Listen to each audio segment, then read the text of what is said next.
Hello, MCU fans. Today is my breakdown and review of Daredevil Born Again, Season 2, Episode 7. We finally get a conclusive timeline indicator, plus there's Easter eggs and big reveals. Lots to discuss, so let's dive right in, see what we can find out. So, the opening shot is actually our huge timeline indicator because we get an incredible view of the completed Watchtower. Now, why do I say completed? Well, remember, in the movie itself, as well as in episode 1, we can see this scaffolding behind the building. But now, in this opening shot of episode 7, we can see the scaffolding is completely removed, meaning that that back spike, which I have no idea what that thing is supposed to do, but that spike is now complete and the building is finished. So my guess is episode 1 of the season starts soon after Thunderbolts, and then a couple weeks go by during the season, and now we get the completed Watchtower. Very, very cool.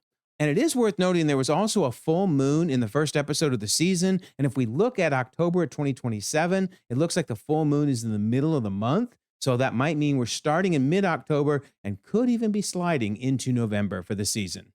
All right, so strangely enough, the first words in the episode, according to the closed captioning, is a man saying one avocado. And considering that sadly Foggy Nelson is dead, there is indeed only one grande avocado. So now we see some of the aftermath of last episode's riot. There's one of the masks somebody was wearing. Here we see the impromptu memorial for Vanessa Fisk has been basically destroyed. And then I thought this was kind of odd. Someone has seemingly written the word spider. So technically, Spider Man did show up this season.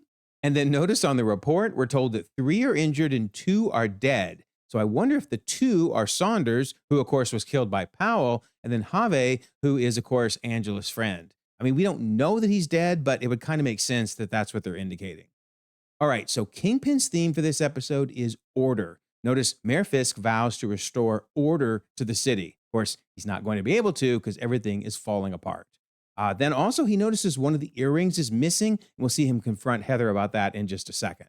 And then also, it's very sad to see that the roses that were sitting next to Vanessa's bedside have wilted and died.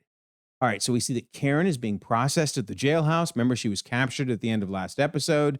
She's forced to put on the jailhouse clothes, and she does the perp walk, down to her jail cell. Not the first time she's been arrested either. And hey, lo and behold, she already has a visitor. Not necessarily one that she probably wanted, though, from the look on her face. So then Kingpin looks down on her sitting in the cell and says, "You have taken people from me." And of course, one of those people, one of those persons, is Wesley. I bet he is still upset about that. But then he explains, "Yet I believe in order." So there's order again. He's definitely handling Karen by the book. And he tells her, "You're the sidekick of a deranged vigilante." And we're finally going to understand why he's saying that once we get to the courtroom trial. All right, so she manages to get under his skin. She says, "I've never seen you scared before." And he reaches in and chokes her. Oh my goodness. In fact, we're going to see 4 different times where people are choked in this episode. My word. But anyway, notice he shouts, "Order." He's so annoyed.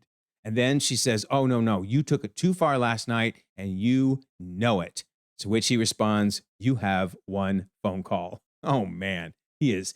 I mean, I'm sure he wants to just rip her head off. But nope, nope. He's doing it by the book. All right. So now we see Jessica confronting Mr. Charles. She says, "Good morning, sunshine." He's sitting there in his boxer shorts. How embarrassing. Notice that he calls her Jessica, so I guess they must be on a first name basis. And then notice also the magazine he's reading is Travel to Asia. Of course, he travels all around the world, but is this a hint about Iron Fist? Because remember, at the end of Iron Fist season 2, his final season, he went to Japan trying to track down information on the earlier Iron Fists, and we got this really cool ending, which, man, I actually wanted season 3 to come out. I was really excited about it. I'm kind of bummed we never got it. But yeah, is he still in Japan? I mean, that seems unlikely. It was 7 years ago, but still awfully coincidental. All right, so then we see that Mr. Charles is pleading for restraint from Jessica. He says that was a mistake. Those people that were sent to your house, they were just supposed to tell you to back off because obviously she had been helping the resistance and he was getting kind of annoyed. He says, "I would never hurt your kid. I love children." Oh, man. Sure he does, right? Anyway, she says, "If this happens again, I swear to God, I will kill you." But then he says something interesting. "I know about your little problem, right? Because the little birdie told me your powers ain't what they used to be." Well, that little birdie is probably Powell, right? Oh, man, I wanted to see him get punched so badly. But anyway, he probably told Mr. Charles about it. And then he also mentions Luke. He says, don't forget, I'm the only one that can connect you with Luke. So, yeah, he knows where Luke is, and obviously Jessica doesn't.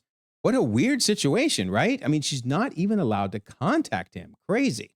Well, anyway, since he was brought up, I want to talk about maybe what he's been up to since his series finale. So, this is the Defenders timeline, and notice Luke Cage's 2 seasons run from November to December of 2015 and then August to September of 2017. But then he did actually appear in Jessica Jones' 3rd season, which runs right up to the blip.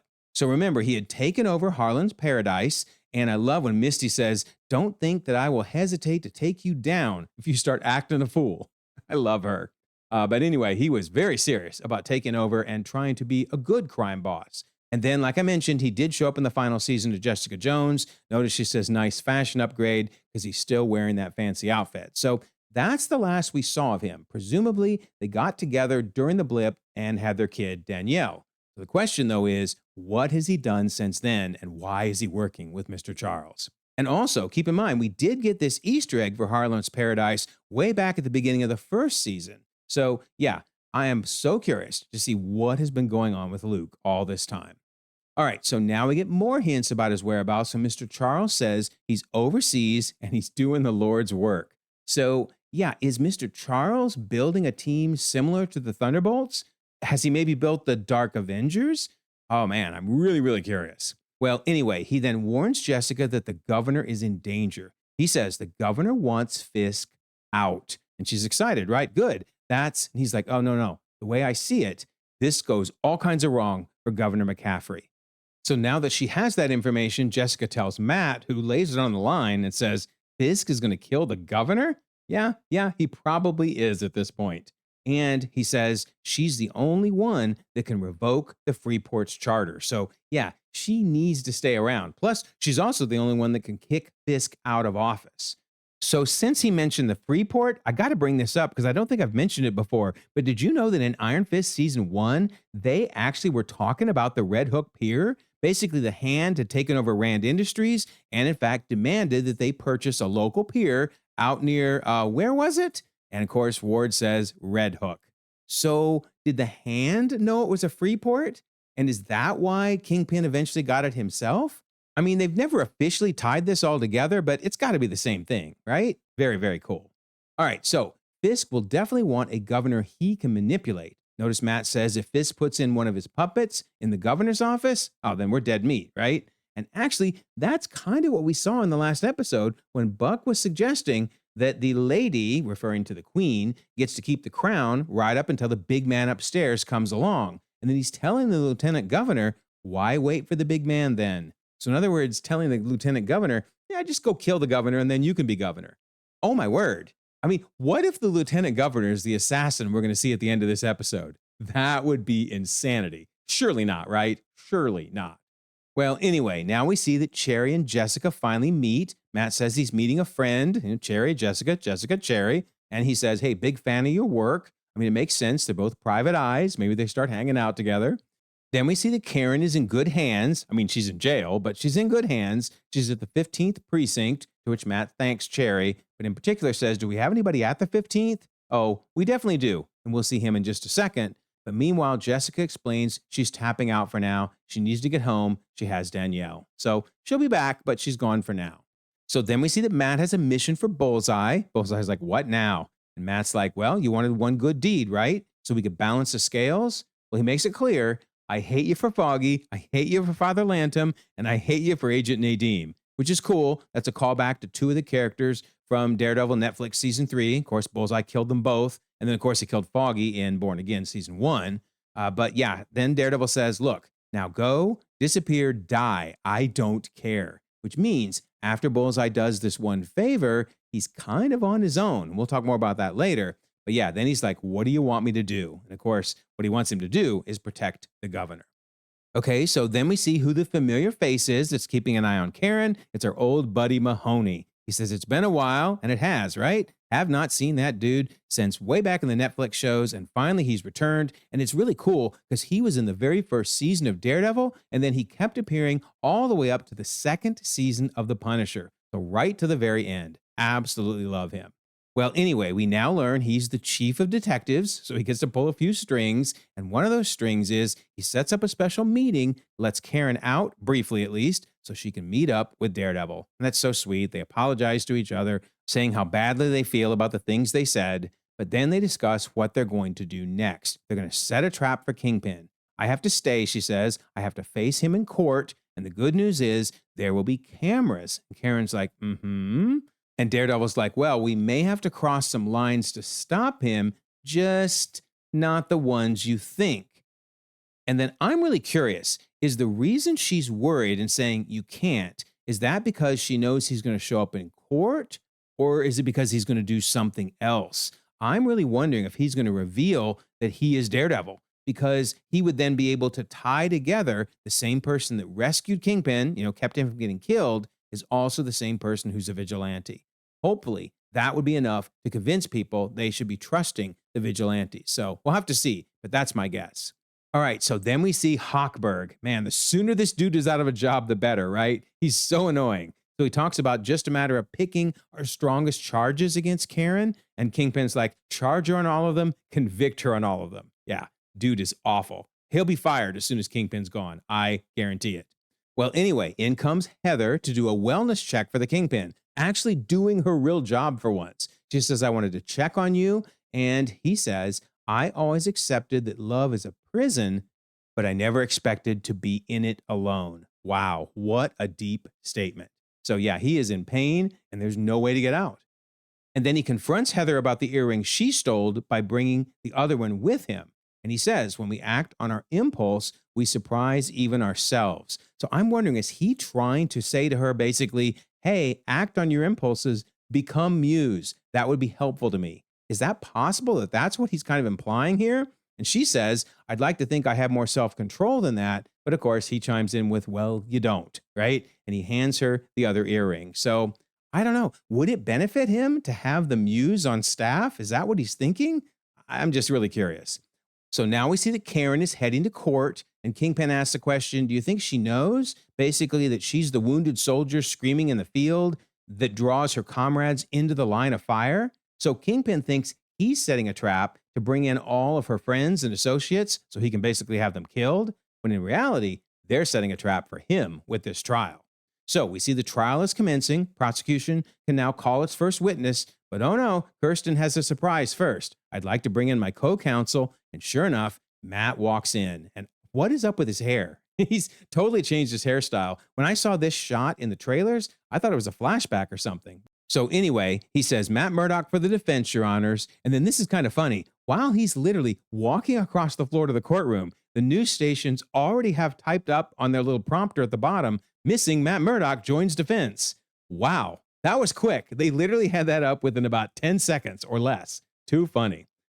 Well, anyway, we see the reporter saying, in a shocking turn of events, despite a citywide search, Murdock has not been seen since the destruction of his Brooklyn apartment months ago. So another kind of timeline indicator there telling us it was months ago since the first season, but of course we know it's been 6 months. And Kingpin is not happy. It's interesting. I think he wanted to draw out some of Karen Page's friends. I don't know if he was expecting Matt Murdock to show up as the defense. Yeah, he's already thinking how this is not going to end well for him. All right, so the task force members are getting grilled, starting with Powell, and he's asked, what's your mission? And he says to apprehend and prosecute extra-legal vigilantes to the fullest extent of the law. And Matt says, that sounds serious. And he says, as a heart attack, to which Cherry's like, oh, come on, man. Seriously? Seriously? And then when Matt asks who ordered all of this, Powell, of course, responds, Mayor Fisk. I mean, everybody knows that, but they're wanting to get all of this on the record, which is why Matt, and that really strange-looking haircut, says, of course. All right, so then Kirsten gets to grill Cole. So she asks him, how'd you get those injuries? He says, I got them in a firefight with Daredevil and Frank Castle. Of course, she wants to know, well, why were you at Matt Murdock's apartment to begin with? And he says, we were there to perform a welfare check. Oh my gosh, what a terrible lie, right? And she's like, dude, with assault rifles? Seriously? But then here's the key question. She asks, was the defendant there? And he says, well, I was told she drove the getaway vehicle. Of course, that's worthless, right? It's hearsay. But more important is, now we know why they're trying to frame Karen. They're basically saying she, well, as the poster says, aided and abetted a vigilante. Okay, I did not understand why they were saying that. They were saying it because she helped the Punisher and Daredevil at the end of last season. Although I still don't understand why it says last seen at the courtroom trial of New York City Mayor Wilson Fisk. He hasn't been on trial since Daredevil season 3 in the Netflix shows. So I think that's an error, but at least now I understand the purpose of this poster. All right, so then Kirsten makes it even worse for the task force members. She asks, what else did Officer Powell tell you to do? Did he tell you to kill Hector Ayala? Or she says, maybe that was Mayor Fisk. So obviously there's an immediate objection. And in fact, the judge gets upset saying, I'm going to caution you against these theatrics and remind you there is no jury to play here. And Kirsten says, are you sure about that, Your Honor? Because the jury is actually the cameras. Or not just the cameras, but in particular, the governor. Because when the governor sees this is going very poorly for Fisk, she says, I think it's time to move forward with the suspension paperwork. Keep that in mind. As she says, our window is open now.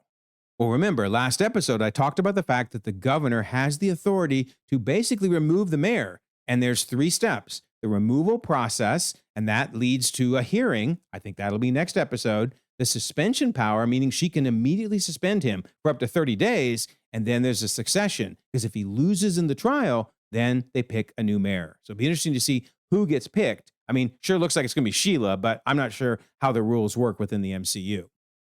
All right, so then Matt smells a trap. He's like, they're not leaving, are they? And Kirsten's like, no. And then this is hilarious because we have Cole whispering to Powell, cameras are all off, sir, which makes sense. So they would make sure the cameras are off. But here's the thing. His lips ain't moving. This is definitely ADR added afterwards when they realized, oh, we need to explain why none of this was on camera. So that's pretty funny.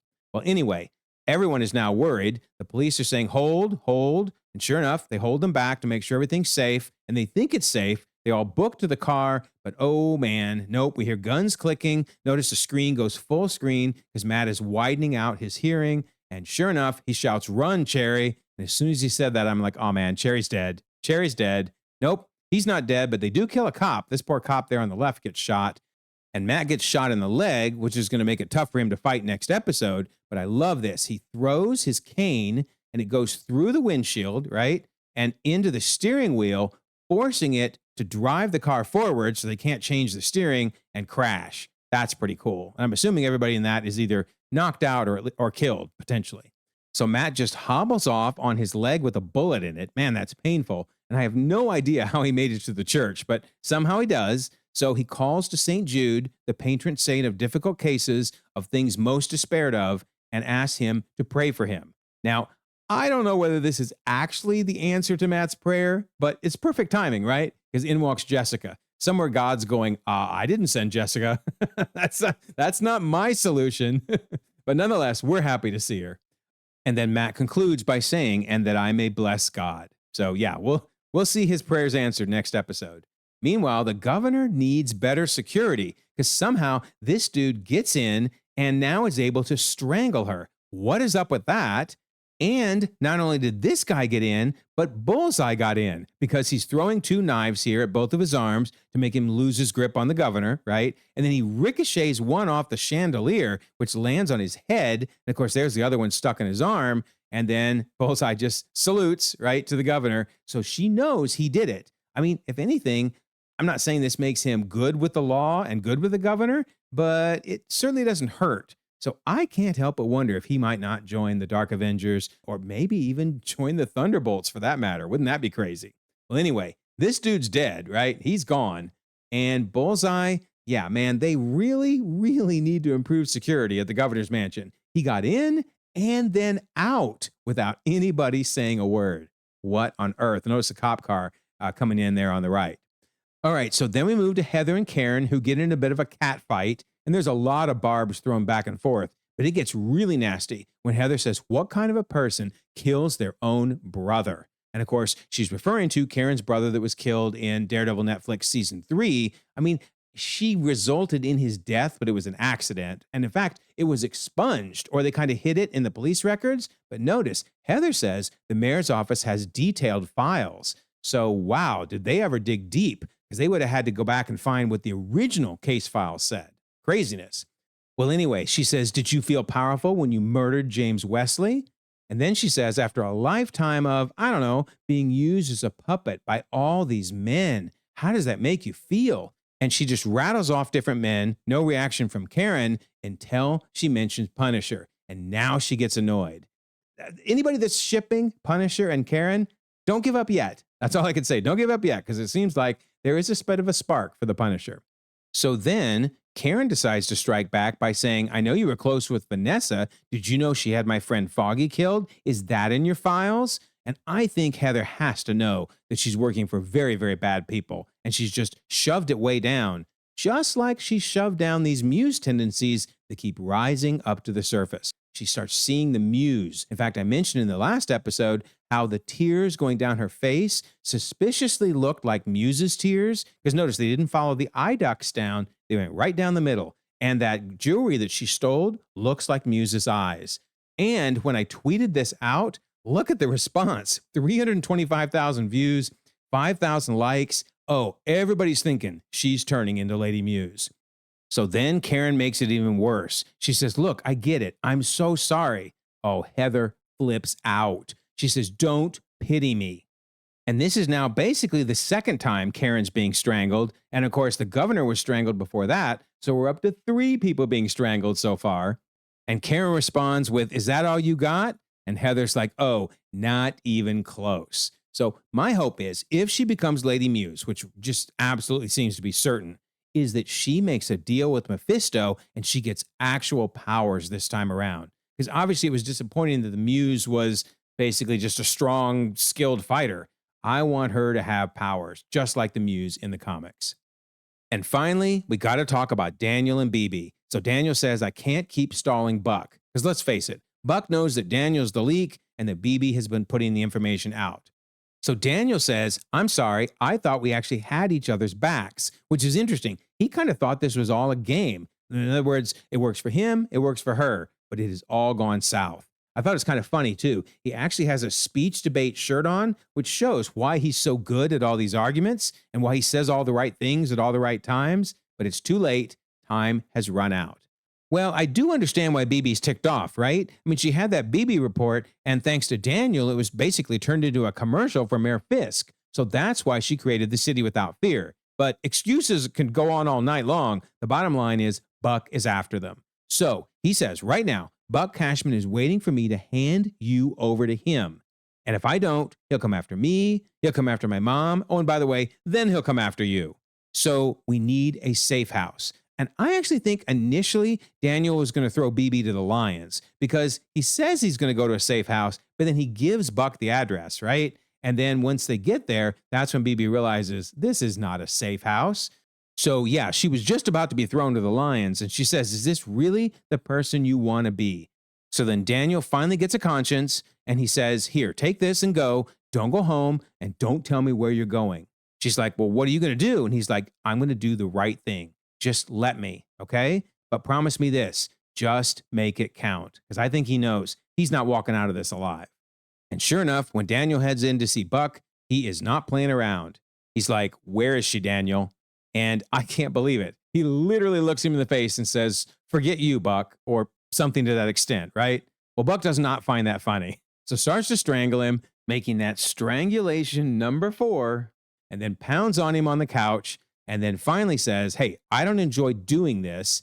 And yeah, he's a mess, right? He's a total mess. But he says, I don't know where she is. So man, even when he's beaten within an inch of his life, he doesn't give up BB. Pretty crazy, right? So last chance, he says, absolute last chance. And then man, does Daniel lay it on the line. How long till you're on the floor with a gun pointed at your head? And I think Buck was really thinking this over, right? Look at his face. And I will point out that according to Variety, actually Buck didn't originally shoot him. Notice, when the actor shot the scene, Cashman points his gun at Blake on the ground, but he doesn't pull the trigger. He spares the young politician, tells him to run away, but later has to explain to Kingpin what happened. And even crazier is the showrunner goes up to Michael Gandolfini, who plays Daniel Blake, and he's like, dude, I got the worst news. But Gandolfini's like, I know exactly what you're going to say, and it's the right choice. So in other words, Gandolfini knew in that moment, there's no way he's getting out of the apartment. And it was funny because, this is crazy, there were scenes shot of him after that moment. and it really feels like we were telling the wrong story. So I think it's a testament to how much we all love him, and we knew this character probably should not survive, but we just couldn't bring ourselves to do it. So the post-production team added a gunshot to Cashman and Blake's final face-off. In the editing room, we were like, we should try this. They mocked it up really fast, and you could have heard a pin drop in the editing room after that, just like at the end of the episode. So yeah, that gunshot sound that we heard, that was added in post-production. Crazy, right? Well, anyway, Buck heads out of the room, but first he puts on his jacket as though to indicate it's time to go back to work, time to see what the Kingpin needs me to do next. Man, what a fascinating character Buck is, and R.I.P. Daniel, he's gone. So, what did you think about this episode? Man, oh man, oh man. Lots of cool timeline indicators, lots of awesome Easter eggs, and what a violent, crazy, unexpected death. So we have one episode left to go, but I want to know what you thought about this episode. Leave me your thoughts, because you know I love to read and respond to everything. Also, don't forget, April contest, be a subscriber, leave a comment. You could win a book or a steelbook, and we have a membership option with lots of cool perks, so you might check it out. Plus, in honor of the Punisher special presentation, we're doing a special presentation pitch contest. You can read the rules, but it's pretty simple. Just enter your pitch, and you have until Monday, May the 4th. Also, we're continuing our Doomsday Countdown watch, every day listed here at 7 p.m. Eastern. We watch a different movie or show as we head towards the December 18, 2026 release of Doomsday. So we have 2,600 members across the globe, conversations 24/7, and I'll leave a pinned comment so you can join. Also, if you don't mind, like this video, subscribe if you haven't already. You can check out more content, and we'll all continue to enjoy the ever-growing, the ever-changing Marvel Cinematic Universe.